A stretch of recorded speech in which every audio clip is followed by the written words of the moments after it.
Hello friends, welcome back to my channel. আমরা WBP এবং KP main এক্সামকে target করে যে ক্র্যাক ডাব্লিউবিপি যে বইটা আছে সে বইটার আমরা 15 নম্বর সেটের অঙ্কের সমাধান করব।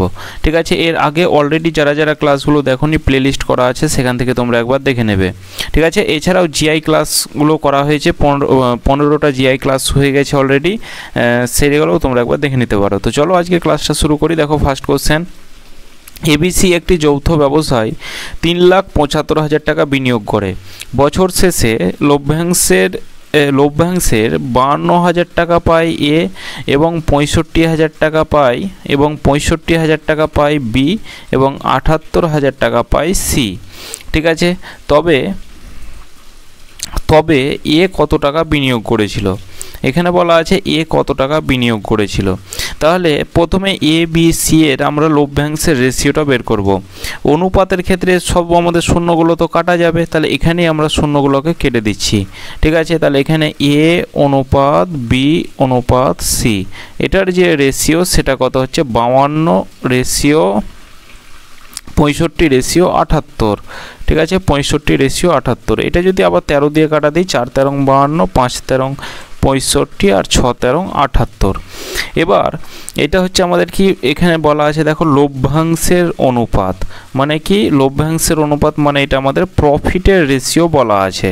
ঠিক আছে, এবার প্রফিটের রেশিও বলা আছে। এবার বছরের শেষে লাভ, যখন টাইমটা তিনজনের সেম থাকে তখন প্রফিটের রেশিওটা হয়ে যায় কি আমাদের, সেটাই হয়ে যাবে কি ইনভেস্টের রেশিও। যদি এখানে ইনভেস্টের রেশিও দেওয়া থাকতো, প্রফিটের রেশিও বের করতে হতো, তাহলে সেটাই হয়ে যেত কি আমাদের প্রফিটের রেশিও। কিন্তু এখানে আমাদের প্রফিটের রেশিও দেওয়া আছে নির্দিষ্ট বছরের শেষে, যেহেতু বলা আছে তখন প্রতিটা বছর সেম যখন থাকে তখন সেটাই হয়ে যায় আমাদের ইনভেস্টের রেশিও। তাহলে কত টাকা বিনিয়োগ করেছে, তাহলে এইটা আমরা এখন আর প্রফিটের রেশিও ধরবো না, এইটা ধরবো আমরা ইনভেস্টের রেশিও। তাহলে 4 6 10 15 ইউনিট ইনভেস্ট করেছে। কিন্তু এখানে বলা আছে তিনজনে মিলে 3,75,000 টাকা 3,75,000 টাকা ইনভেস্ট করেছে। ঠিক আছে, এখানে 3,75,000 টাকা ইনভেস্ট বলা আছে, আর এখানে আমরা পেলাম 15 ইউনিট। তাহলে আমরা বলতে পারি এই 15 ইউনিটের ভ্যালু কত? 3,75,000। তাহলে 1 ইউনিটের ভ্যালু কত হবে? তাহলে 1 ইউনিটের ভ্যালু কত হবে? তাহলে এদিকে 15 দুগুণে 30 আর 5 15 75, তাহলে 25,000 টাকা। তাহলে এখানে বলা আছে এ কত টাকা বিনিয়োগ করেছিল, তাহলে এর রেশিও হচ্ছে 4 ইউনিট। তাহলে 4 ইউনিটের ভ্যালু কত হবে? তাহলে 1 ইউনিটের ভ্যালু কত? 25,000 টাকা। তাহলে 4 ইউনিটের ভ্যালু কত হবে? 4 25 100, অর্থাৎ 1 লাখ টাকা। ঠিক আছে, 1 লাখ টাকা হয়ে যাবে কারেক্ট অ্যান্সার। কোন অপশান আছে? অপশান ডি হয়ে যাবে রাইট উত্তর। এবার দুটি মিশ্রণে দুধ ও জলের অনুপাত 5:4 এবং 2:1। তাহলে উভয়কে মিশ্রিত করা হলে নতুন মিশ্রণে দুধ ও জলের অনুপাত কত হবে? তাহলে এখানে প্রথমে মিল্ক আর ওয়াটারের যে রেশিও দেওয়া আছে, এখান থেকে আমরা ভগ্নাংশতে বের করব। প্রথম অংশতে দুধ কতটা আছে? টোটাল হচ্ছে 5 আর 4 9 ভাগের মধ্যে হচ্ছে 5 ভাগ দুধ। ঠিক আছে, এটা এক প্রকার হলো। আর এখানে 2 প্রকার আছে, তো এক কাজ করব, আমরা এই ওয়াটারটাকে আমরা এখানে লিখব। ঠিক আছে, এখানে আমরা লিখব।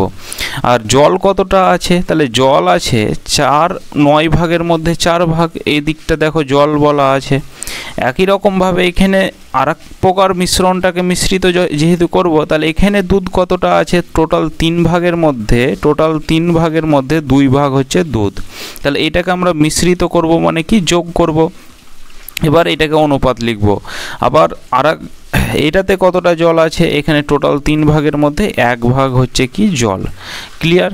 তাহলে 9 আর 3 লসাগু কত হবে? 9 হবে। তাহলে এদিকে হচ্ছে কত? 5 আর এদিকে হচ্ছে 3 3 9। 9কে 9 দিয়ে 3 দিয়ে ভাগ করলে কত হয়? 3। ওই 3কে 2 দিয়ে গুণ করলে হবে 3 দুগুণে 6। আর এইদিকে কত হচ্ছে? 9। তাহলে ওপরে 4 প্লাস কত?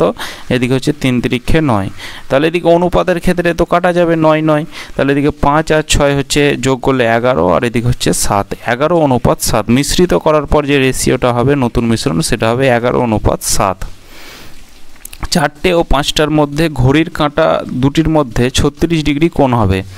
এই যে কোণ রিলেটেড ম্যাথটা আমরা জিআই একটা করেছিলাম, বেসিকভাবে এইভাবে বুঝিয়েছিলাম। আমরা কি বলেছিলাম যে 30-এর সাথে ঘন্টাকে গুণ করব, 30-এর সাথে কি করব, ঘন্টাটাকে গুণ করব।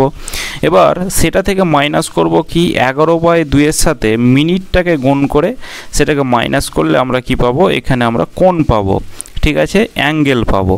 এবার এখানে আমাদের অ্যাঙ্গেলটা দেওয়াই আছে। এবার ঘন্টা দেখো 4টা আর 5টার মধ্যে, তাহলে এখানে সবসময় আমরা ছোটোটাকে দেখব। 5টার পরে কিন্তু কোনটা উৎপন্ন হবে না, কোনটা উৎপন্ন হবে 4টের পরে, 5টার আগে। তাহলে ঘন্টাটাকে কি করব, 4, তাহলে 30-এর সাথে ঘন্টা অর্থাৎ 4 ঘন্টা গুণ করব, মাইনাস 11/2। এবার মিনিট আমাদের বের করতে হবে, আর অ্যাঙ্গেলটা আমাদের দেওয়া আছে 36 ডিগ্রি। তাহলে 3 4 12 অর্থাৎ 120 ডিগ্রি, এদিকে 120 ডিগ্রি, এদিকে হলো কত 11/2 মিনিট, এটা হলো 36 ডিগ্রি, ঠিক আছে। তাহলে এই প্লাসটা এদিকে এলে মাইনাস 120 ডিগ্রি হয়ে যাবে, ঠিক আছে, মাইনাস। তাহলে 36 থেকে 120 মাইনাস করলে কত হবে, এদিকে 6 4 10, 3 আর 1 4, 4 আর 8 4 12 অর্থাৎ 84 ডিগ্রি, ঠিক আছে, 84 ডিগ্রি। এবার এখানে এই মাইনাস 84 ডিগ্রি হচ্ছে, আর এদিকে আমাদের কত হচ্ছে 11/2 মাইনাসে আছে। তাহলে এদিকে আমাদের দেখো মাইনাস মাইনাস কিন্তু কাটা যাবে। তাহলে এখানে মিনিট সমান কত পেলাম আমরা, এদিকে হচ্ছে 84, আর 11/2 সমানের দিকে গেলে কি হবে, 2/11 হবে। তাহলে 2/11, তাহলে এটাকে গুণ করলে হবে 4 দুগুণে 8 আর 8 দুগুণে 16, 168। এটা দিয়ে 11 দিয়ে যদি তুমি ভাগ করো তাহলে কত হবে, তাহলে এখানে মিনিট সমান পেয়ে যাবে। তাহলে এদিকে হচ্ছে 11কে 11 আর 5 11 55, আর 3 ভাগশেষ থাকছে, তাহলে ওপরে 3 তলায় হচ্ছে 11, ঠিক আছে। 15 পূর্ণ 3/11, এটা মিনিট হয়ে যাবে সঠিক অ্যান্সার। মানে তাহলে 4টে ও 5টার মধ্যে কখন ঘড়ির কাঁটা দুটির মধ্যে 36 ডিগ্রি কোণ উৎপন্ন হবে, তাহলে এখানে হয়ে যাবে প্রথমে 4টে, এখানে অ্যান্সারটা হবে এরকমভাবে 4টে, এদিকে 15 পূর্ণ 3/11 মিনিটে এখানে আমাদের কিন্তু 36 ডিগ্রি কোণ উৎপন্ন হবে, ঠিক আছে। তাহলে কোন অপশানে আছে, এখানে অপশানটা একটু ভুল আছে, 4/11 হবে না, এটা 3/11 হবে, ঠিক আছে। Option B correct answer. Question 8, সরল করো। তাহলে এখানে প্রথমে আমরা এই নিচেরটা সলভ করব। তাহলে এখানে কত হচ্ছে, তাহলে এদিকে হচ্ছে 3 1 3, এবার মাইনাস করতে হবে কি 2, তাহলে 3 থেকে 2 বাদ দিলে কত হয়, 1 হয়, ঠিক আছে। তাহলে এখানে আমরা এটাকে লিখলাম 3 প্লাস ওপরে 3 আর তলায় কত, এই 1/3 হচ্ছে, 1/3টা উল্টে আবার কি হবে, উপরে চলে যাবে। তাহলে এদিকে 3 3 9 আর 3 যোগ করলে কত হয় 12।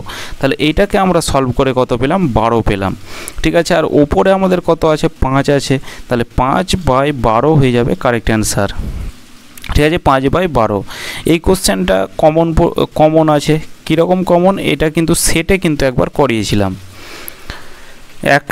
এক ব্যক্তি 1 টাকায় 12টি লেবু ক্রয় করে তিনি 1 টাকায় কতগুলি লেবু বিক্রয় করলে তার 20% লাভ হবে। এই অঙ্কটাও কিন্তু কমন আছে, মানে এটাও আমরা সেটের মধ্যে করেছিলাম যে 1 টাকায় 12টি লেবু ক্রয় করেছে।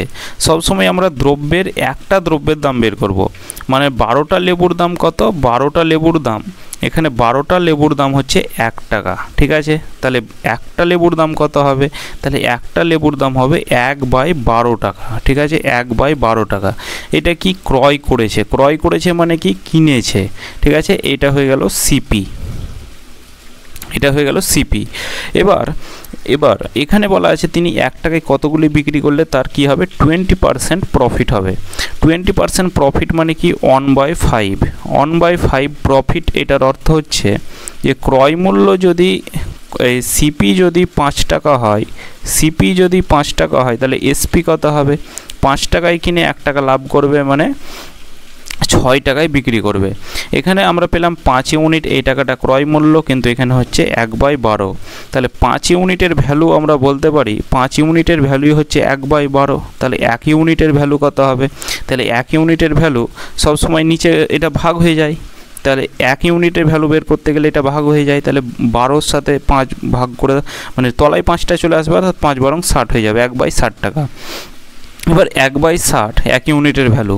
এবার এখানে কত টাকায় বিক্রি করতে হবে বলা আছে, কতগুলি লেবু বিক্রয় করলে, তাহলে বিক্রি মূল্যটা বের করতে হবে। তাহলে 6 ইউনিটের ভ্যালু কত হবে, তাহলে 6 ইউনিটের ভ্যালু হবে তাহলে 1/60 গণিত হচ্ছে কত 6, তাহলে 6 10 60, তাহলে 1/10 টাকা, তাহলে 1/10 টাকা। এটার অর্থ হচ্ছে কি, এটা যেমন দেখো 1 টাকায় 12টা লেবু কিনেছিল, ওপরে 1 দেখো তলায় 12 আছে, যেমন এইখানে একই রকমভাবে, এটাকে আর আমরা ভাঙছি না। তাহলে এখানে একই রকমভাবে 1 টাকায় কি 10টা লেবু বিক্রি করতে হবে, 1 টাকায় 10টা লেবু বিক্রি করতে হবে, অপশান এ হয়ে যাবে সঠিক উত্তর। 1 লাখ টাকার বেশি আয়ের ওপর 10% হারে আয়কর দিতে হয়। মানে যদি কারো অ্যাকাউন্টে 1 লাখ টাকার বেশি থাকে, 1 লাখ টাকা যদি থাকে তবে তাকে কিন্তু কোনো ট্যাক্স দিতে হবে না, ঠিক আছে। আয়কর মানে হচ্ছে ট্যাক্স। যদি 1 লাখ টাকা অ্যাকাউন্টে থাকে তবে তাকে ট্যাক্স দিতে হবে না। যদি 1 লাখ টাকার বেশি থাকে তবে তাকে শতকরা অর্থাৎ 10% তাকে কিন্তু ট্যাক্স দিতে হবে। এবার এক ব্যক্তির বার্ষিক আয় বলা আছে কত, 1,65,820 টাকা। তাহলে তাকে কত টাকা আয়কর দিতে হবে, মানে কত টাকা তাকে ট্যাক্স দিতে হবে। তাহলে 1 লাখ টাকার জন্য তাকে কিন্তু কোনো ট্যাক্স লাগবে না, কিন্তু তার যখন ইনকাম হয়ে যাচ্ছে 1,65,820 টাকা, তাহলে এখানে যে অতিরিক্ত যে কত হচ্ছে, এই 1,65,820 থেকে 1 লাখ টাকা মাইনাস করলে কত হবে, 65,820 টাকা। এই যে অতিরিক্ত যে টাকাটা, এই টাকাটাই কিন্তু তাকে ট্যাক্স দিতে হবে। ক্লিয়ার? তাহলে কত পার্সেন্ট ট্যাক্স, 10% ট্যাক্স। তাহলে এই টাকাটার 10% কত হবে, তাহলে 10% মানে হচ্ছে 10/100। তাহলে এদিকে 0 0 কাটা যাবে, তাহলে 6,582 টাকা, 6,582 টাকা। এই টাকাটা কিন্তু তাকে ট্যাক্স দিতে হবে। কোন অপশানে আছে, অপশান বি হয়ে যাবে সঠিক উত্তর। কোশ্চেন 14, 2টি কলম ও 3টি পেন্সিলের দাম 64 টাকা 50 পয়সা। এরূপ 3টি কলম ও 2টি পেন্সিলের দাম 95 টাকা 5 পয়সা। তবে একটি কলম ও একটি পেন্সিলের দাম কত? তাহলে এখানে 2টি কলমটাকে আমরা কেই ধরছি, ঠিক আছে। 2টি কলম প্লাস কি, প্লাস হচ্ছে 3টি পেন্সিলের যে দাম সেটা হচ্ছে 64 টাকা 5 পয়সা বা 50 পয়সা, একই কথা। একই রকমভাবে 3টি কলম প্লাস হচ্ছে কি 2টি পেন্সিলের যে দাম সেটা হচ্ছে 95 টাকা 5 পয়সা। এবার এখানে এটাকে এক কাজ করব, আমরা এটাকে যোগ করব, এই প্রতিটাকেই যোগ করব।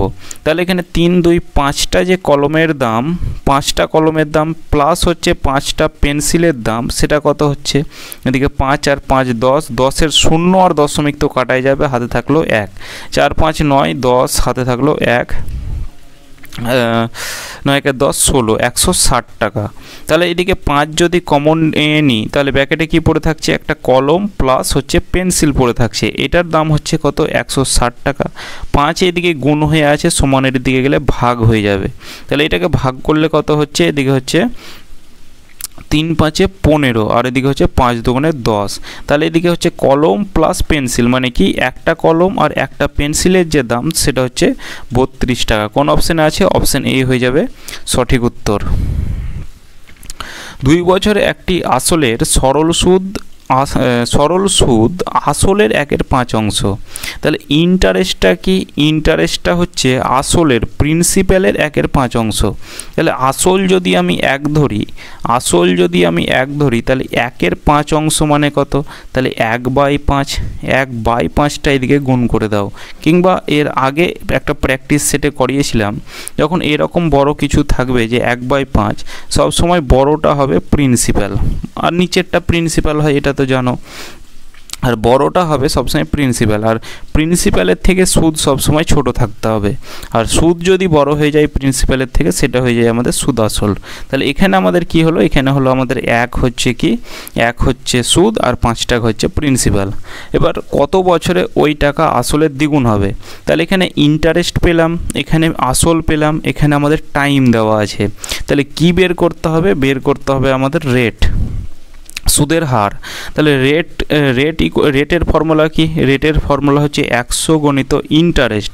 ইন্টারেস্ট কত টাকা আছে? 1 টাকা। নিচে প্রিন্সিপাল কত আছে? 5 টাকা হচ্ছে প্রিন্সিপাল। টাইম কত? টাইম বলা আছে 2 বছরে, তাহলে 5 দুগুণে 10, একটা শূন্য কাটা গেল, তাহলে রেট হচ্ছে কত? রেট হচ্ছে 10%। ক্লিয়ার? এবার ওই রেটে আসলের দ্বিগুণ হবে। কোনো টাকা ধরলাম প্রিন্সিপালটা আসলের দ্বিগুণ, মানে প্রিন্সিপালটাকে পি যদি ধরি তাহলে এর দ্বিগুণ মানে 2p হয়ে যাচ্ছে। পি এর সাথে যখন সেটা যুক্ত হলো, সেটা আমাদের সুদ যুক্ত হয়েছে, মানে সেটা হয়ে গেল আমাদের সুদ আর আসল অ্যামাউন্ট। এখান থেকে ইন্টারেস্ট কী হবে?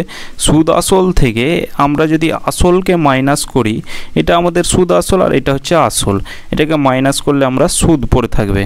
এবার এখান থেকে আমাদের কি বলা আছে? টাইম বের করতে হবে। তাহলে টাইমের ফর্মুলা কি? তাহলে টাইম ইকুয়াল টু হচ্ছে কি 100 গণিত ইন্টারেস্ট। ইন্টারেস্ট কি এখানে? ইন্টারেস্ট হচ্ছে আমাদের পি, ইন্টারেস্ট পি। নিচে হচ্ছে কি রেট, কোন রেটে? এই 10% রেটে, ইন্টু হচ্ছে কি প্রিন্সিপাল হচ্ছে আমাদের পি। ঠিক আছে? এদিকে এটা তো কাটাই যাবে, এদিকে একটা শূন্য শূন্য কেটে দাও, সমান টাইম হচ্ছে কি 10 বছর হচ্ছে টাইম। কোন অপশান আছে? অপশান এ। 6 সংখ্যাকে মানের অধক্রম অনুসারে সাজালে প্রথম 5টি সংখ্যার গড় 30 এবং শেষ 5টি সংখ্যার গড় 25। তাহলে প্রথম ও শেষ সংখ্যার পার্থক্য কত? প্রথম 5টি সংখ্যার গড় 30, তাহলে মোট কত হবে? যখন সংখ্যার সাথে গড়কে গুণ করব তখন আমরা মোট পেয়ে যাব। তাহলে এখানে এই সংখ্যা আছে 5টা, এটার সাথে যদি আমরা 30কে গুণ করি তাহলে কত হচ্ছে? 3 5 15, অর্থাৎ 150। ঠিক আছে? 150। আর একই রকমভাবে শেষ 5টা, এটা হচ্ছে প্রথম 5টা, এটা হচ্ছে প্রথম 5টা, আর এদিকটা হচ্ছে শেষ 5টা।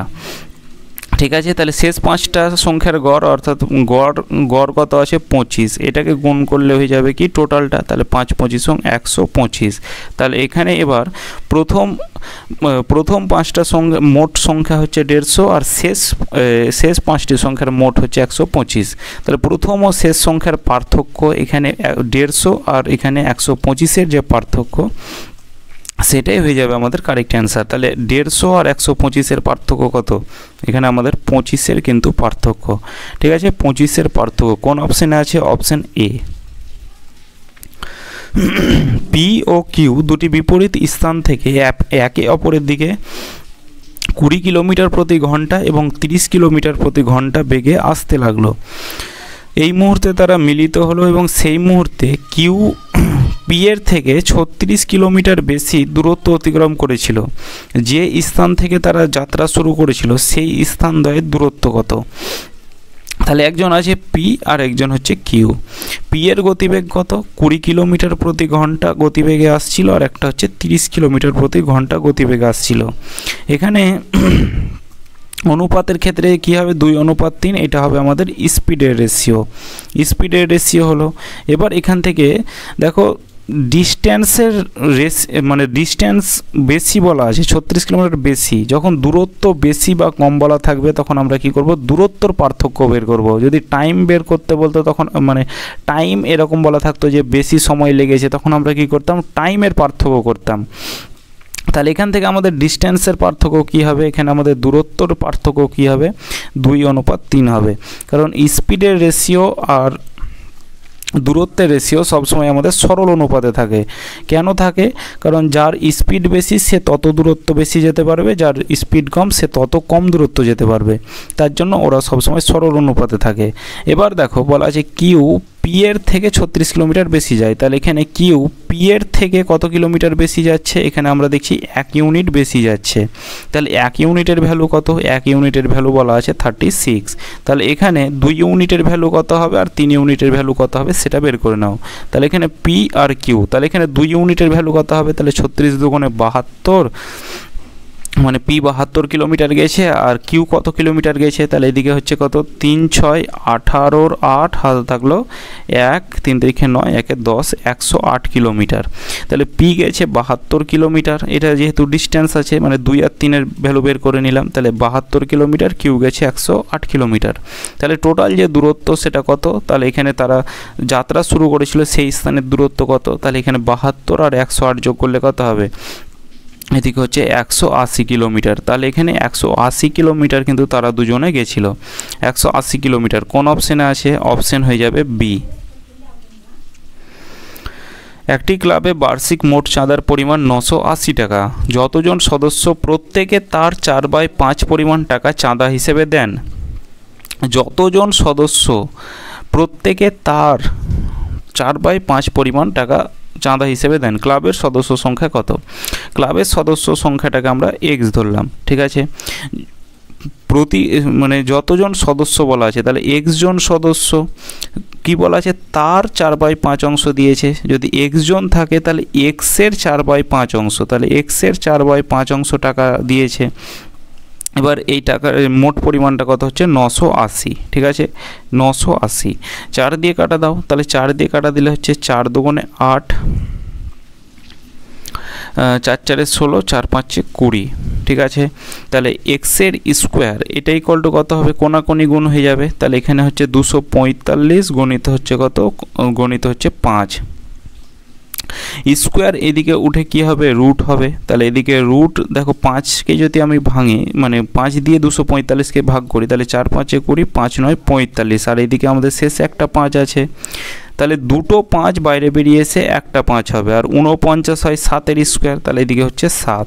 তাহলে 5 7 35। তাহলে সদস্য সংখ্যা যেটা আমরা এক্স ধরেছিলাম, এক্সের ভ্যালু কত পেলাম? এক্সের ভ্যালু পেলাম 35, ঠিক আছে। কোন অপশন? Option C. যোগফল নির্ণয় করো 5.3।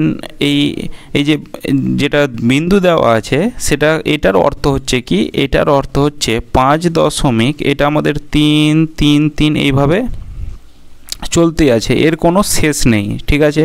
এইভাবে চলতেই আছে। এবার একই রকমভাবে 3 দেওয়া আছে, 3.25, অর্থাৎ এইদিকে আমরা 2 5 2 5 এইভাবে লিখতেই থাকবো, চলতে থাকবে। একই রকমভাবে এখানে 12.1 মাথায় বার আছে, মানে কি এখানে আমাদের এদিকে 1 1 1 এইভাবে কিন্তু চলতে থাকবে। এগুলোর অর্থ হচ্ছে এগুলোই, মানে যখন বিন্দু পেয়ে যাবে, এটার নামটা মনে পড়ছে না এই মুহূর্তে, তাহলে এরকম যখন থাকবে এটার অর্থ কি? যে ওইটার কোনো শেষ নেই, ঠিক আছে। এবার দেখো এটাকে যোগ করলে কত হচ্ছে? এদিকে 5 3 8 আর একে হচ্ছে 9, 3 2 5 আর একে হচ্ছে 6, 5 3 8 আর একে 9, এদিকে 3 2 5 আর একে 6, আর এদিকে হচ্ছে কত? 5 3 8, মানে 5 3 8 2 10, অর্থাৎ এদিকে 20, ঠিক আছে। তাহলে 20 আর এদিকে চলতে আছে, তাহলে 20 এখানে আমরা যেটা 6 9 6 9 6 9 করে আছে, তাহলে সেটাকে আমরা লিখতে পারি কি? তাহলে এখানে 6-এর মাথায় একটা ফুটকি আর 9-এর মাথায় একটা, তাহলে এটার অর্থ হচ্ছে 6 9 6 9 করে এর কোনো শেষ নেই। তাহলে 20 এটা অপশন হয়ে যাবে সঠিক উত্তর। 1/2 3/4, আর এদিকে 9/4-এর গসাগু ও লসাগু বের করো। তাহলে এখানে 1/2 মানে কত? 2 একে 2, একেবারে 3/2 একটা, তারপর কত হচ্ছে? 3/4, আর একটা হচ্ছে কত? 9/4। তাহলে এখানে এদের প্রথমে গসাগু বের করতে বলা আছে, তাহলে গসাগু কত হবে? তাহলে গসাগু বের করতে গেলে কি করতে হয়? যখন গসাগু বের করতে বলে, ভগ্নাংশের ক্ষেত্রে গসাগু বের করতে গেলে ওপরে গসাগু, তলায় লসাগু। আর যদি লসাগু বের করতে বলে তাহলে কি করতে হয়? ওপরে লসাগু, তলায় হয় গসাগু। তাহলে প্রথমে গসাগু বের করতে বলা আছে, তাহলে এই তিনটি সংখ্যার প্রথমে গসাগু কত হবে? ঠিক আছে, এখানে আমি HCF দিয়ে রাখছি, H। তাহলে 3 3 9-এর যে গসাগু কত হবে? গসাগু হবে 3, কারণ প্রতিটার মধ্যে যেটা কমন থাকে সেটা হয়ে যায় গসাগু। আর এখানে 2 4 4-এর যে লসাগু সব মানে কত হবে? 4, কারণ এই 4টা প্রতিটার মধ্যে কমন আছে। আর লসাগু যদি বের করি তাহলে কি হবে? ওপরে লসাগু বের করতে হয়, তাহলে এখানে ওপরে হবে 9 আর তলায় কত হবে? গসাগু হয়ে যাবে কত? 2। তাহলে 3/4 আর 9/2, তাহলে এখানে এটা অপশান হবে না, এটা অপশান হবে না। 3/16 27, কোনো অপশানই তো হচ্ছে না, অপশান বিটা হবে, ঠিক আছে, কারণ এই অপশানটা একটু ভুল আছে, 3/4 হবে, ঠিক আছে। 3/4 গসাগু হবে 3/4, আর এদিকে দেখো 9/2 লসাগু, একটা অপশানই আছে 9/2, এখানে 9/4 আছে, এখানে তো কিছুই নেই, এখানেও কিছু নেই, অর্থাৎ 9/2 একটা অপশান আছে, অর্থাৎ অপশান বি হয়ে যাবে সঠিক উত্তর। একটা কাজের 3/4 অংশ করে 18 দিনে। তাহলে একটা কাজের কি করেছে 3/4 অংশ। সবসময় অংশর ক্ষেত্রে আমরা কি বের করতে বলেছি, এক অংশের মান বের করতে। তাহলে 3/4 অংশ করছে কত দিনে, 18 দিনে। তাহলে এক অংশ কত দিনে করবে, তাহলে 18, এদিকে উল্টে যাবে সমানের দিকে গেলে, তাহলে 4/3, 3 দিয়ে কাটা দাও, 3 6 18, অর্থাৎ এক অংশ করবে 24 দিনে। তাহলে 4 6 24, তাহলে এ করছে 24 দিনে। এবার বলা আছে বি এর দ্বিগুণ ভালো কাজ করে, তবে বাকি কাজটা বি এর কতদিন সময় লাগবে। তাহলে বি, এ আর বি আছে দুজন, তাহলে বি এর দ্বিগুণ কাজ করে। তাহলে এ যদি 1 ইউনিট কাজ করে, তাহলে বি কাজ করবে কত, 2 ইউনিট কাজ। তাহলে এখানে টোটাল ওয়ার্কটা আমাদের বের করতে হবে। তাহলে টোটাল ওয়ার্ক কি করে বের করব, টোটাল ওয়ার্ক যখন দিনের সাথে ইফিসিয়েন্সিকে গুণ করব তখন আমরা টোটাল ওয়ার্ক পেয়ে যাব।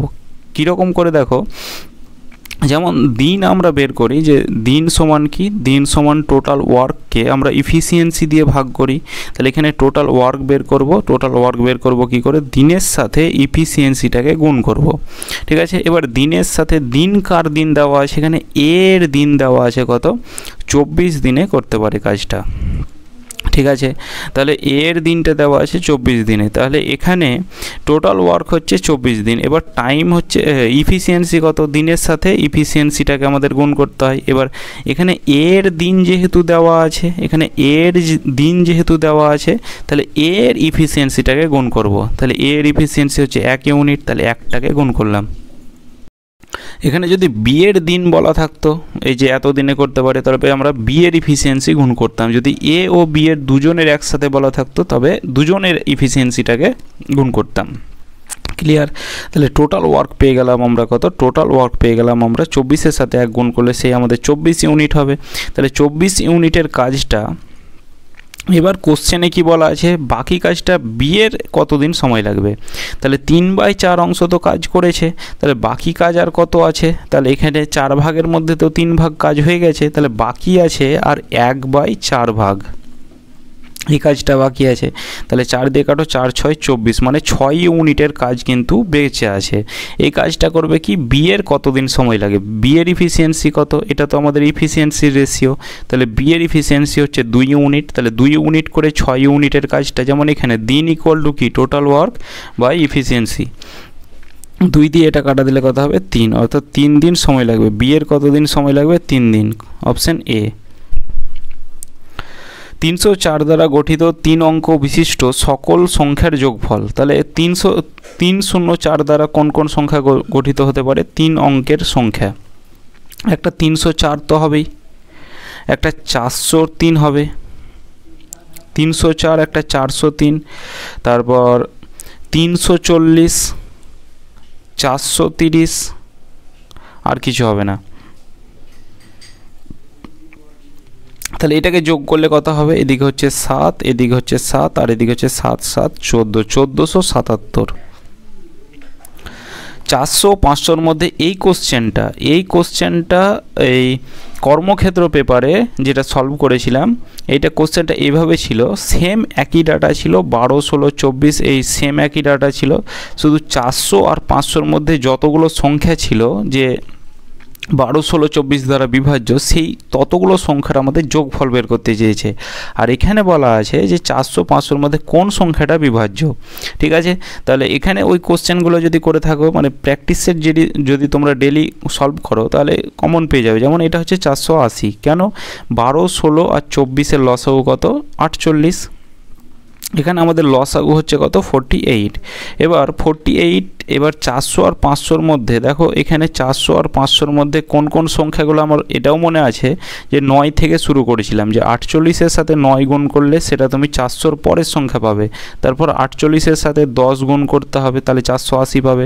48-এর সাথে 11 গুণ করতে হবে, তারপর 48-এর সাথে 12 গুণ করতে হবে। এই 4টা সংখ্যা আমরা পেয়েছিলাম কি 400 আর 500-র মধ্যে কিন্তু অন্তর্গত। ঠিক আছে। এবার ওই কোশ্চেনটাতে চেয়েছিল যে এই সংখ্যাগুলো যেগুলো আছে মানে গুণ করে করে যে সংখ্যাগুলো পেতাম ওই টোটাল 4টা সংখ্যার যোগফল যত হবে সেটা হতো উত্তর। তো এখানে আমাদের চেয়েছে কি, ওইটা কিছু চাইনি, ওর থেকে সহজ চেয়েছে যে 400 500-র মধ্যে কোন সংখ্যাটা 12 16 24 দ্বারা বিভাজ্য। তাহলে 400 আর 500-র মধ্যে এই 48 আছে, তাহলে এখানে আমরা সিম্পল 48-এর সাথে যদি 10 গুণ করি তাহলে কত হবে, 480 হবে। তাহলে এই 480 সংখ্যাটা দেখো 400-র থেকে বড় এবং 500-র থেকে ছোট, মানে 400 আর 500-র অন্তর্গত। ঠিক আছে, অপশন ডি।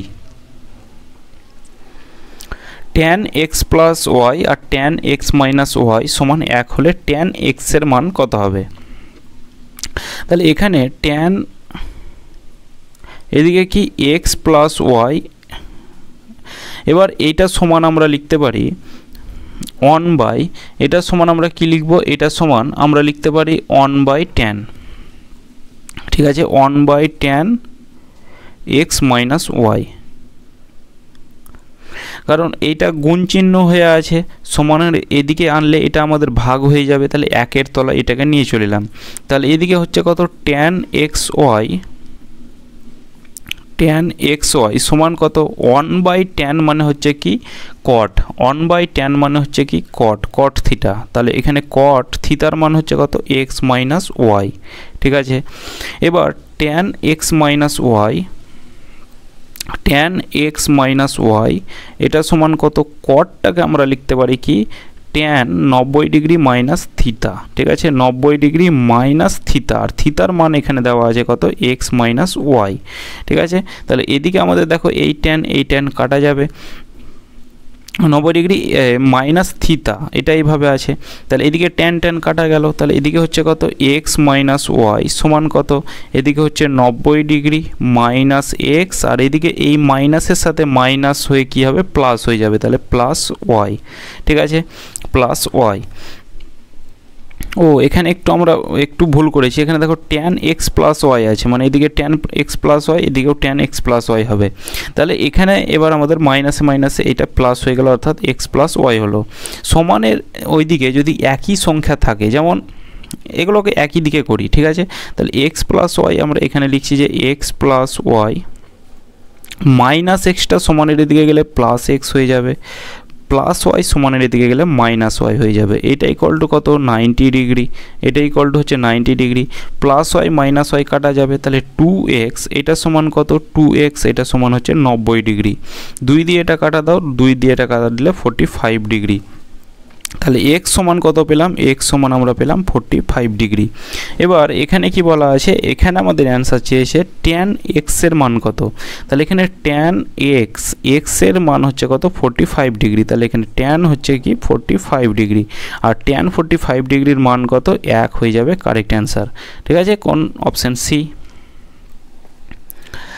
এই কোশ্চেনটা একটু ভুল আছে, এখানে এক কাজ করো, এখানে 3 করো, 2-এর জায়গায় 3 করো, না হলে অ্যান্সার মিলবে না। ঠিক আছে, 2-এর জায়গায় এখানে আমাদের 3 করতে হবে। তাহলে tan মানে কি, এই অঙ্কগুলো আমরা করেছি, tan মানে হচ্ছে সাইন বাই কস। ঠিক আছে, tan থিটা মানে কি, সাইন থিটা বাই হচ্ছে কি, বাই হচ্ছে কস থিটা। ঠিক আছে, কস থিটা এটা সমান কত, 4/3, তাহলে সাইনের মান হচ্ছে 4 আর কসের মান হচ্ছে 3, সাইনের মান 4 আর কসের মান, এবার জাস্ট মানটাকে পুট করো, তাহলে 3 সাইন মানে হচ্ছে 4, তাহলে 3-এর সাথে 4 গুণ করলে ওপরে কত হবে, 12 হবে, প্লাস তারপর কত হচ্ছে 2 কসের মান হচ্ছে কত, 3, তাহলে এদিকে 3 দুগুণে 6, একই রকমভাবে এদিকে 3 সাইন মানে হচ্ছে কত, সাইন থিটা মানে হচ্ছে 4, তাহলে 3 4-এ এখানে হবে 12, মাইনাস হচ্ছে কি 2 কস মানে এদিকে হচ্ছে 6, তাহলে ওপরে হচ্ছে কত 18, তলায় এদিকে কত হচ্ছে 6, তাহলে 6 দিয়ে এটা কাটা দিলে 3 6 18, অর্থাৎ 3 হয়ে যাবে সঠিক উত্তর। 3টি ক্রমিক সমানুপাতি সংখ্যার গুণফল 64, ক্রমিক সমানুপাতি সংখ্যার 3টি ক্রমিক সমানুপাতি সংখ্যার গুণফল, 3টি ক্রমিক সংখ্যা ধরে নিলাম a b c, তাহলে এদের গুণফল বলা আছে, তাহলে a গণিত b গণিত হচ্ছে c, এটা সমান কত, এটা সমান হচ্ছে 64, আর এদের মধ্য সমানুপাতি নির্ণয় করতে হবে। এই তিনটি সংখ্যার মধ্য সমানুপাতি কত হবে? মধ্য সমানুপাতি যদি বের করি তাহলে হবে কি a বাই বি সমান কি মাঝেরটা আবার এইদিকে যাবে অর্থাৎ b বাই সি, এটা হচ্ছে আমাদের মধ্য সমানুপাতি। ঠিক আছে, তাহলে b এর সাথে b কোণাকোণি গুণ করে দাও, তাহলে b এর স্কোয়ার এটা সমান কি ac। ঠিক আছে, এইটা সমান হচ্ছে এসি। ঠিক আছে, এইটা সমান হচ্ছে এসি। এবার এইটাকে একটু আমরা যদি সাজিয়ে লিখি, মানে এটাকে আমরা এইভাবে লিখতে পারি এ গণিত সি গণিত বি, এটা লিখতে পারি 64। এইটা শুধু আমি একটু এই সাজিয়ে লিখলাম। তাহলে এ সি এখানে কি আছে, এ গণিত সি এর মান কত? এ গণিত সি এর মান হচ্ছে বি এর স্কোয়ার। এ গণিত সি এর মান হচ্ছে বি এর স্কোয়ার। তাহলে এখানে এ গণিত সি না লিখে আমরা বি এর স্কোয়ার লিখতে পারি গণিত বি, এটা সমান হচ্ছে 64। তাহলে বি এর স্কোয়ার আর একটা বি গুণ করলে কত হবে? বি কিউব, এটা সমান হচ্ছে 64। তাহলে এদিকে কিউব উঠে এদিকে রুট কিউব হয়ে যাবে, তাহলে এদিকে বি সমান কত হবে? এদিকে 4 এর কিউব হয় 64। এবার বি সমান আমরা কত পেলাম? 4। তাহলে এখানে মধ্য সমানুপাতি আমাদের হচ্ছে কি বি, মধ্য সমানুপাতি। এখানে বি দেখো মধ্য সমানুপাতি, আর বি এর মানটা কত পেলাম আমরা? 4 পেলাম, অপশন বি। দুটি সংখ্যার মধ্য সমানুপাতি 4 এবং তৃতীয় সমানুপাতি 32, তবে সংখ্যা দুটি নির্ণয় করো। দুটি সংখ্যার মধ্য সমানুপাতি, তাহলে মধ্য সমানুপাতি আমরা এইভাবে ধরি, যদি দুটি সংখ্যার মধ্য সমানুপাতি 4 তাহলে মধ্যের সমানুপাতটাকে আমরা 4 ধরলাম, আর এইটা আর একটা সংখ্যা হচ্ছে বি। এটাকে এইভাবে আমরা লিখব, তাহলে a বাই 4 সমান কি 4 বাই বি, যেমন আগের অঙ্কটার মতোই, যেমন মাঝেরটাকে আমরা কি করব? মাঝেরটাকে আমরা মধ্য সমানুপাতি ধরলাম। ঠিক আছে, এইটার মতো যে মাঝেরটা হচ্ছে মধ্য সমানুপাতি। তাহলে এখানে মধ্য সমানুপাতি এবার আমাদের 4 দেওয়াই আছে, তাহলে এখানে আমাদের মাঝের এইটা, তাহলে এ বি সমান কত হচ্ছে? 4 4 16 হচ্ছে। ঠিক আছে, এ বি সমান হচ্ছে 16। তৃতীয় সমানুপাতি হচ্ছে 32, তাহলে এ বি আর 32, এবার এদের তৃতীয় সমানুপাতি বের করো, তাহলে এ বাই বি সমান কি বি বাই হচ্ছে 32। এখানে আমাদের দুটি সংখ্যা বের করতে হবে। তাহলে এইদিকে হচ্ছে দেখো বি এর স্কোয়ার সমান কত? বি এর স্কোয়ার সমান হচ্ছে 32a। তাহলে এখান থেকে আমরা এক কাজ করতে পারি, কি কাজ করতে পারি? যে এখানে আমরা এ এর মানটা বের করব। কীরকম করে? এখান থেকে আমরা এ এর মানটা যদি বের করি তাহলে 16 বাই কী হবে? বি হবে। ঠিক আছে, এইটাকে আমরা তলায় নিয়ে চলে এলাম, তাহলে এর জায়গায় আমরা এ এর মানটা পুট করব। তাহলে এখানে 32 এ এর মানটা হচ্ছে কত? 16 বাই হচ্ছে কত? বি। আর এদিকে হচ্ছে কত? বি এর স্কোয়ার আছে, তাহলে বি আর কোণাকোণি যদি গুণ করি স্কোয়ার আর বি গুণ করলে কী হবে? বি কিউব হবে। তাহলে বি কিউব হবে। তাহলে এইটাকে এবার আমরা এই 32 গণিত 16 এটাকে এবার আমরা ভাঙবো। কীরকম করে ভাঙবো? এটাকে কিউব এদিকে রুট কিউব হয়ে যাবে, তাহলে এইটাকে আমরা এখানে ভাঙছি। 32টাকে আমরা যদি ভাঙি এইভাবে ভাঙবো যে 4 8 32, মানে 4 × 4 × 2। 16টাকে ভাঙবো আমরা এরকম করে 4 গণিত 4। ঠিক আছে, এবার দেখো তাহলে এখানে বি সমান এটা পেলাম, তাহলে এদিকে বি সমান কত পাবো? দেখো 3টে 4, এখানে রুট কিউব যেহেতু আছে তাহলে 3টে রুটের মধ্যে যেটা 3টে থাকবে সেটা বাইরে বেরিয়ে এসে একটা হবে। তাহলে এদিকে দেখো 1 2 3টে 4 আছে, বাইরে বেরিয়ে এসে একটা 4 হলো। আর এদিকে দেখো 4 আর 2 মানে 8 পড়ে আছে, 8 মানে কি 2 এর কিউব হয়। তাহলে বি সমান কত পেলাম আমরা? 8 পেলাম, একটা পেয়ে গেলাম। দেখো এখানে 4 9 6 এখানে একটাই অপশানে আছে। এবার এর মানটা বের করো, তাহলে এ সমান দেখো এটাকে আমরা এ সমান 16 তলায় বি করেছি, তাহলে এ সমান কি 16 তলায় হচ্ছে বি। বি এর মান কত পেলাম আমরা? 8 পেলাম, তাহলে 8 দুগুণে 16 অর্থাৎ 2, তাহলে এ এর মান হচ্ছে 2 আর বি এর মান হচ্ছে কত? 8। 808 মিটার দীর্ঘ 231 মিটার প্রশস্ত একটি আয়তক্ষেত্রকে সম্পূর্ণরূপে বর্গাকার টালি হিসেবে মানে টালি দ্বারা ঢাকতে হবে। এই কোশ্চেনটাও আমাদের কমন, এটাও আমরা সলভ করেছিলাম। তাহলে কোন বৃহত্তম মাপের টালি ব্যবহার করতে হবে? তাহলে এখানে বৃহত্তম যখন বলা আছে এটাই আমাদের হচ্ছে হিন্ট। তাহলে 408 আর এদিকে হচ্ছে কত 231, এদের আমাদের কি করতে হবে গসাগু বের করতে হবে। বৃহত্তম সংখ্যা মানে হচ্ছে বৃহত্তম সংখ্যা বের করতে গেলে গসাগু, ক্ষুদ্রতম বললে কি হয় লসাগু বের করতে হয়। তাহলে 408 আর 231 আমাদের 3 সংখ্যা দ্বারা ভাগ যায়, মানে দুটোর মধ্যে 3 কমন আছে, তাহলে গসাগু হয়ে যাবে 3। তাহলে এখানে আয়তক্ষেত্রের যে ক্ষেত্রফলকে বর্গক্ষেত্রের ক্ষেত্রফল দিয়ে ভাগ করলে আমরা টালির সংখ্যা পেয়ে যাব। ঠিক আছে, কতগুলি যে টালি লাগবে সেটা আমরা পেয়ে যাব। তাহলে আয়তক্ষেত্রের ক্ষেত্রফলের ফর্মুলা কি, তাহলে এদিকে হচ্ছে 408 গণিত হচ্ছে 231, মানে দৈর্ঘ্য গণিত হচ্ছে প্রস্থ। তলায় বর্গক্ষেত্রের যে বর্গাকার আমরা বাহু পেয়ে গেলাম, এটা বৃহত্তম। তাহলে এখানে এদের আমাদের ক্ষেত্রফল কি হবে, তাহলে এখানে বাহুর স্কোয়ার অর্থাৎ 3 গণিত হচ্ছে 3। এবার 3 দিয়ে এটা কাটা দাও, তাহলে 3 তেরো 39 আর এদিকে হচ্ছে 3 6 18, 3 দিয়ে কাটো 3 7 21, 3 7 21, তাহলে 136-এর সাথে আমাদের 77 গুণ করতে হবে। তাহলে 77টাকে একটু ভাঙি, তাহলে 7 গণিত হচ্ছে 11। ঠিক আছে, তাহলে এদিকে 6 7 42, 2 হাতে থাকলো 4, 3 7 21, 21 আর 4 হচ্ছে 25, হাতে থাকলো 2, 7 7 2 হচ্ছে 9, 952। এটার সাথে 11 যদি গুণ করি তাহলে কত হবে 2, 5 আর 2 হচ্ছে 7, 9 আর 5 হচ্ছে 14, আর এটা হচ্ছে 10,472, অপশান সি। এরপর পরবর্তী কোশ্চেন, যে 12 মিটার দীর্ঘ, 8 মিটার প্রস্থ এবং 10 মিটার উচ্চতা একটি ঘরের প্রত্যেকটি 6 মিটার এবং 4 মিটার কটা দুটো দরজা রয়েছে, প্রত্যেকটি 5 মিটার এবং 3 মিটারের 4টি জানালা রয়েছে। ঠিক আছে, তবে প্রতি বর্গমিটারে এটা 1 মিটার হবে না, এটা 1 টাকা 50 পয়সা হিসেবে ওই ঘরের দেওয়াল 4টি চুনকাম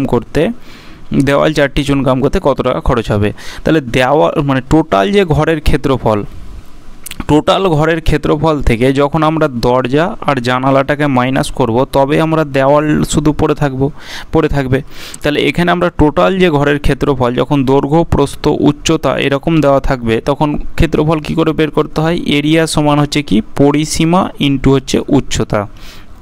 পরিসীমার ফর্মুলা কি 2 ব্র্যাকেটে দৈর্ঘ্য প্লাস প্রস্থ অর্থাৎ 12 প্লাস 8 যোগ করলে কত হবে 20, এটা হচ্ছে কি পরিসীমা। এটার সাথে উচ্চতা কত আছে 10 মিটার উচ্চ বলা আছে, তাহলে এদিকে হচ্ছে 400 বর্গমিটার, এটা হচ্ছে কি টোটাল ঘরের ক্ষেত্রফল। এটা থেকে এবার মাইনাস করতে হবে কি দুটো দরজার ক্ষেত্রফল আর জানালার ক্ষেত্রফলটাকে যোগ করে মাইনাস করে দিলে আমরা শুধু দেওয়ালের ক্ষেত্রফলটা পেয়ে যাব। তাহলে এখানে আমাদের এই দরজার ক্ষেত্রফল, তাহলে ক্ষেত্রফলের ফর্মুলা কি দৈর্ঘ্য গণিত প্রস্থ, তাহলে 6 গুণিত 4 অর্থাৎ 24 মিটার, কিন্তু এখানে কটা দরজা আছে, দুটো আছে, তাহলে 2 দিয়ে গুণ করব। ঠিক আছে, মানে একটা দরজার যে ক্ষেত্রফল সেটা হচ্ছে 24 বর্গমিটার, তাহলে দুটোর কত হবে 48 বর্গমিটার। ঠিক আছে, একই কনসেপ্ট আমরা এখানে ইউজ করব, যে এখানে দৈর্ঘ্য দেওয়া আছে দেখো 5 মিটার, প্রস্থ 3 মিটার, তাহলে জানালা কত ওই ক্ষেত্রফল হচ্ছে 15 মিটার বর্গমিটার। এবার 4টি আছে, তাহলে এদিকে হচ্ছে 4 15 60 অর্থাৎ 60 বর্গমিটার। ঠিক আছে, 60 বর্গমিটার, তাহলে এখানে জানালা আর দরজা যোগ করলে কত হবে, এদিকে হচ্ছে 108 বর্গমিটার। এবার টোটাল ঘরের ক্ষেত্রফল থেকে যদি আমরা জানালা আর দরজাটাকে মাইনাস করি তাহলে আমরা কি পেয়ে যাব, আমরা পেয়ে যাব শুধুমাত্র দেওয়ালের ক্ষেত্রফল। তাহলে কত হচ্ছে, এদিকে হচ্ছে 292। ঠিক আছে, 292 বর্গমিটার, এটা হচ্ছে কি শুধুমাত্র দেওয়ালের ক্ষেত্রফল। এবার এই ক্ষেত্রফলটা করতে কত টাকা, 1 টাকা 50 পয়সা হিসেবে খরচ পড়বে। তাহলে 1 টাকা 50 পয়সা মানে কত, 50 পয়সাটাকে যদি আমি টাকা করি কি করতে হয় 100 দিয়ে ভাগ করে দিতে হয়, মানে কত 1/2 টাকা। তাহলে 1/2 টাকা প্লাস 1/2 টাকা মানে 1 টাকা আর 1/2 টাকা মানে 2 কে 2 একে 3/2 টাকা হচ্ছে এইদিকে টোটাল এত টাকা খরচ পড়ছে। তাহলে প্রতি বর্গমিটারে মানে 1 বর্গমিটারে এত টাকা খরচ পড়ছে, তাহলে এত বর্গমিটারে কত খরচ পড়বে, সিম্পল আমাদের 292 এর সাথে গুণ করে দিতে হবে। তাহলে এখানে হচ্ছে 292 গণিত হচ্ছে কত 3/2, 2 দিয়ে এটা কাটা দাও, 2 দিয়ে হচ্ছে 2 একে 2, 4 দুগুণে 8, 6 দুগুণে 12, তারপরে এদিকে 3 6 18 8 হাতে থাকলো 1, 18 8 হাতে থাকলো 1, 3 4 12, 1 13, 3 হাতে থাকলো 1, 438 টাকা। ঠিক আছে, 438 টাকা খরচ পড়বে, অপশন ডি। এই এই কোশ্চেনটাও এর আগের সেটে কিংবা কোনো একটা সেটে ছিল যে ফলন একটি অধিক ফলনশীল ধান বীজ ব্যবহার করায় ধানের ফলন 55% বৃদ্ধি পেয়েছে, কিন্তু তার জন্য চাষের খরচ কি করেছে 40% বেড়েছে। আগে উৎপলবাবু তার জমিতে 1200 টাকা খরচ করে এবং 3000 টাকার ফলন পেতে, মানে 1200 টাকা খরচ করে এবং 3000 টাকা কী করতো, ফলন পেত। এখন জমিতে অধিক ফলনশীল ধান বীজ ব্যবহার করায় আয় কত পরিমাণ বাড়বে না কমবে সেটা হিসাব করে লিখি। তাহলে প্রথমে তার উৎপলবাবুর জমিতে খরচ কত টাকা হতো, খরচ হতো 1200 টাকা খরচ হতো, ঠিক আছে।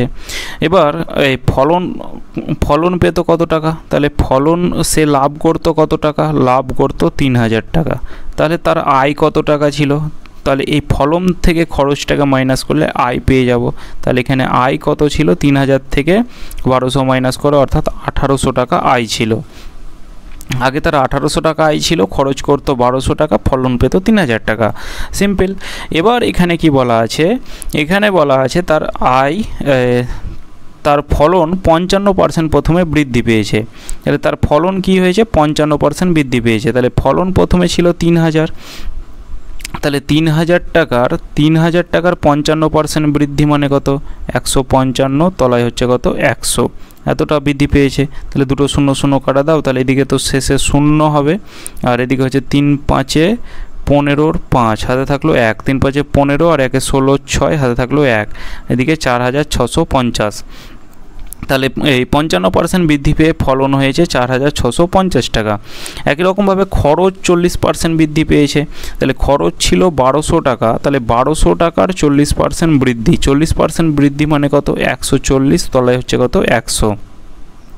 এদিকে দুটো 0 কাটা গেল, তাহলে এদিকে কত হচ্ছে 4 12 48 8, হাতে থাকলো 4, ঠিক আছে।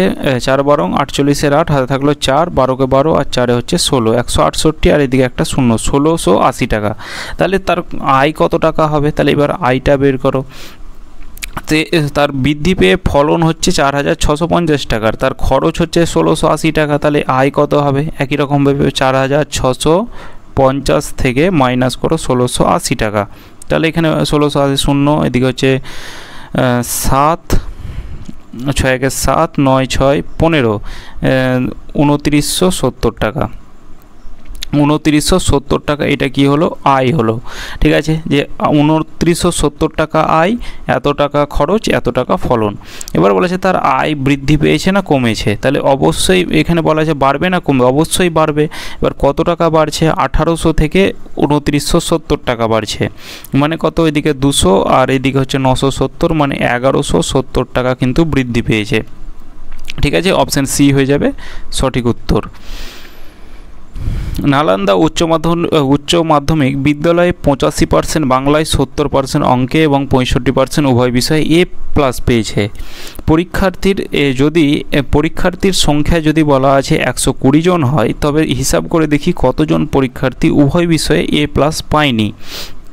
তাহলে বাংলাতে কি 85%, এখানে উত্তরটা লাস্টে কি বলা আছে, পায়নি A+, আর এগুলো পেয়েছে হচ্ছে A+, ঠিক আছে, A+ পেয়েছে এগুলো। তাহলে 85% বাংলায় পেয়েছে, তাহলে পায়নি কতজন, মানে A+, 85% বাংলায় পেয়েছে, বাংলায় 85% A+ পেয়েছে, তাহলে পায়নি কতজন, তাহলে বাকিটা পার্সেন্টেজের অঙ্ক সবসময় 100তে 100 থাকে, তাহলে বাকিটা হচ্ছে পায়নি। আর অঙ্কে কী করেছে, 70% অঙ্কে A+ পেয়েছে, তাহলে পায়নি কতজন, 30 জন। তাহলে এটাকে আমরা যোগ করব, তাহলে কত হচ্ছে 45। এবার অল সাবজেক্টটাকে আমরা মাইনাস করব, ঠিক আছে, মানে এত পার্সেন্ট এগুলো আমরা পাইনি বের করছি। অল সাবজেক্ট কি, উভয় বিষয়ে দেখো 65% কিন্তু A+ পেয়েছে, তাহলে পাইনি কত, তাহলে হচ্ছে 35%, ঠিক আছে। তাহলে 35%টাকে আমরা কি করব, মাইনাস করব। কেন মাইনাস করছি, কারণ অল সাবজেক্টের মধ্যে বাংলাও আছে অঙ্কও আছে, তাহলে এদিকে হচ্ছে 10% কিন্তু উভয় বিষয়ে কি পাইনি। এবার বলা আছে টোটাল পরীক্ষার্থী, টোটাল স্টুডেন্ট যদি 120 হয়, তাহলে এখানে কি বলা আছে কতজন উভয় বিষয়ে পায়নি। তাহলে এখানে 120 জনের 10% পায়নি, 10% মানে কত, 10/100, তাহলে এদিকে 0 0 কাটা দাও, সমান হচ্ছে 12 জন কিন্তু এ প্লাস পায়নি। ঠিক আছে, এ প্লাস পায়নি, অপশান সি। 250 জন লোক এত মিটার দীর্ঘ, এত মিটার প্রশস্ত এবং এত মিটার গভীর একটি পুকুর প্রতিদিন 10 ঘন্টা করে কাজ করে 18 দিনে কাটতে পারে। 65 মিটার দীর্ঘ, 40 মিটার প্রস্থ এবং 5.6 মিটার গভীর অপর একটি পুকুর 300 জন লোক প্রতিদিন 8 ঘন্টা করে কাজ করে কত দিনে কাটতে পারবে? মানে এমন ডিওনের ফর্মুলা অ্যাপ্লাই করতে হবে। তাহলে ওই ফর্মুলা আমি লেখাচ্ছি না, ডাইরেক্ট অঙ্ক করছি। তাহলে প্রথমে 250 জন লোক, তাহলে এখানে 250, এখানে আমরা 250 জন এখানে আমরা লিখছি। ঠিক আছে, 250 জন লোক। এবার 50 মিটার দীর্ঘ, এত মিটার প্রস্থ, এত মিটার গভীর, মানে কি ওই পুকুরটার আয়তনটা যখন পুকুরটা কাটছে মানে সেটা আমাদের ওয়ার্কের মধ্যে পড়ছে। ঠিক আছে, পুকুরটা কাটছে মানে সেটা আমাদের ওয়ার্কের মধ্যে পড়ছে। তাহলে পুকুরটার আয়তন বের করো। তাহলে দৈর্ঘ্য ইন্টু প্রস্থ ইন্টু উচ্চতা কত বলা আছে? 5.2। দশমিকটা উঠাতে গেলে 10 দিয়ে ভাগ করতে হয়, সেই 10টাকে উল্টে আবার ওপরে লিখে দিলাম। ক্লিয়ার? 10 ঘন্টা করে কাজ করছে, তাহলে টাইমটা সবসময় ওপরে লিখতে হয়, শুধু ওয়ার্কটা নিচে লিখতে হয়। 18 দিনে কাটতে পারে, তাহলে এদিকে হচ্ছে 18 দিনে কাটতে পারে। এটা সমান কত? এটা সমান বলা আছে এত মিটার দীর্ঘ, মানে এটাও আমাদের পুকুরের আয়তন। ঠিক আছে, 65 মিটার দীর্ঘ, 40 মিটার প্রস্থ আর 5.6, তাহলে দশমিকটাকে উঠাতে গেলে ওপরে 10 দিয়ে ভাগ করে দিলাম। 300 জন লোক, তাহলে এখানে 300 জন লোকটাকে ওপরে লিখতে হয়, আর এদিকে হচ্ছে 8 ঘন্টা করে কত দিন সময় লাগবে? ধরলাম ডি দিন সময় লাগবে। এবার এটাকে কাটাকুটি করো, অ্যান্সার চলে আসবে। তাহলে প্রথমে দেখো এদিকে 4 10 40, এটা কাটা গেল। 4 দিয়ে কাটো, 4 দুগুণে 8, ঠিক আছে, কিংবা 8, এই 4টাকে রাখছি আমি। 7 দিয়ে কাটো, 7 8 56। ঠিক আছে, সমানের আর কাটাকুটিটা বলে রাখিস, এই লব আর লব কাটাকুটি যাবে, হর সামনাসামনি কাটাকুটি যাবে, এই ওপর নিচ কাটাকুটি যাবে। তাহলে এই 7 দিয়ে আমি এটাকে কাটছি, 5 7 35। ঠিক আছে, 5 দিয়ে কাটো, 5 5 25, অর্থাৎ 50। এই 50 কাটা গেল। 13 দিয়ে কাটো, 4 13 52, 13 দিয়ে কাটো, 5 13 65। ঠিক আছে, 5 দিয়ে কাটো, 5 6 30, অর্থাৎ হচ্ছে 60। এদিকে একটা শূন্য কাটা যাবে। তারপর 2 দিয়ে কাটো, এদিকে 2 দিয়ে কাটো, এদিকে হচ্ছে 9। 2 দিয়ে কাটো, 5 দুগুণে 10। ঠিক আছে, 3 দিয়ে কাটো, 3 3 9, 3 দিয়ে কাটো, 3 দুগুণে 6। আর একটা আছে দেখো, এখানে আমি ভাবছি আর সংখ্যা নাই মনে হয়। এখানে দেখো এদিকে 2 কাটো, 2 দুগুণে 4, এদিকে আমাদের একটা 2 আছে। এবার কোনাকুনি গুণ করে দাও, তাহলে দিন সমান কত হচ্ছে? তাহলে 3 5 15, 15 দুগুণে হচ্ছে 30, তাহলে 30 দিন কিন্তু সময় লাগবে। কোন অপশান আছে? Option B. একটি বইতে মোট পেজ 576। পেজ নম্বর লিখতে কতগুলি অঙ্ক ব্যবহার করা হয়েছে? তাহলে প্রথমে এক অঙ্কের সংখ্যা কটা আছে? 1 থেকে 9। কটা সংখ্যা মানে কটা পেজ আছে এক অঙ্কের? সেটা হচ্ছে 9টা পেজ আছে। তারপর 2 অঙ্কের অর্থাৎ 10 থেকে কটা হবে? 10 থেকে হবে 99টা। এখানে কটা আছে? এবার এটা কি করে করবে? দেখো 9 আর 1-এর ডিফারেন্স কত? 8 হয়, 8-এর সাথে 1 যোগ করবে। একই রকমভাবে এখানে 99 আর 10-এর ডিফারেন্স কত? 89 আর 1 যোগ করবে, অর্থাৎ 90 হলো। এবার 2 অঙ্কের আছে, তাই এখানে আমরা 2 গুণ করব। এটা হচ্ছে 1 অঙ্কের, তাই আমরা 1 গুণ করব। এবার এটা আমাদের টোটাল হচ্ছে 3 অঙ্কের পেজ, তাহলে এখানে হচ্ছে এই 100 থেকে কত? 100 থেকে এবার আমরা 567, তাহলে এটার ডিফারেন্স কত? এটার ডিফারেন্স হচ্ছে 467, তার সাথে 1 যোগ করব 568। ঠিক আছে, 568। এটা 3 অঙ্কের, তাই আমরা 3 দিয়ে গুণ করব।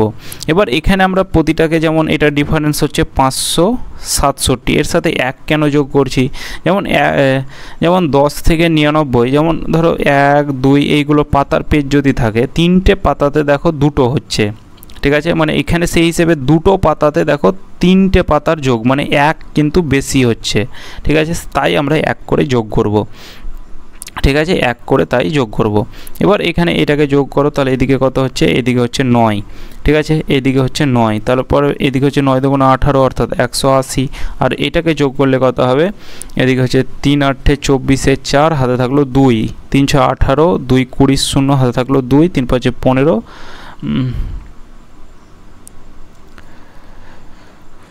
3 8 24 4, 3 6 18, 2 3 5 15, 2 1704, ঠিক আছে, 1704 তো হবে না, ওহো এটা একটু প্রবলেম হয়ে গেছে, কারণ এখানে এটার ডিফারেন্স দেখো, এটার ডিফারেন্স হচ্ছে 467, ঠিক আছে, এটার ডিফারেন্স 467, এর সাথে 1 যোগ করবে মানে 468, যেমন এটার ডিফারেন্স দেখো, এটার ডিফারেন্স হচ্ছে 90 এর ডিফারেন্স, মানে 89 এর ডিফারেন্স, ঠিক আছে, 89 এর ডিফারেন্স। এবার এটার সাথে 1 যোগ করলে কত হয়, এটার সাথে 1 যোগ করলে 90 হয়, ঠিক আছে, আর 1 কেন যোগ করছো এটা একটু আগেই বললাম, তাহলে এটার ডিফারেন্স 468, এটার সাথে 3 এবার গুণ করতে হবে, তাহলে কত হচ্ছে 3 8 24 4 অর্থাৎ 1404, ঠিক আছে, 1404।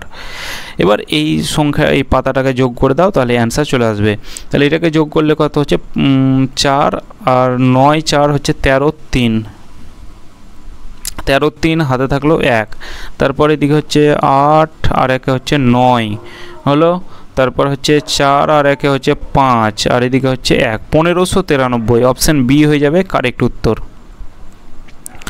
2/7 সাথে কোন মূলদ সংখ্যায় যোগ করলে যোগফল 0 হবে, যদি বলি যে 3 এর সাথে কোন সংখ্যায় যোগ করলে 0 হবে, তাহলে অবভিয়াসলি যোগ করতে হবে কি, -3 আমাদের যোগ করতে হবে, ঠিক আছে, তাহলে এখানে 3 প্লাসে মাইনাসে মাইনাস হবে, তবে আমাদের সেটা কিন্তু যোগফল 0 হবে।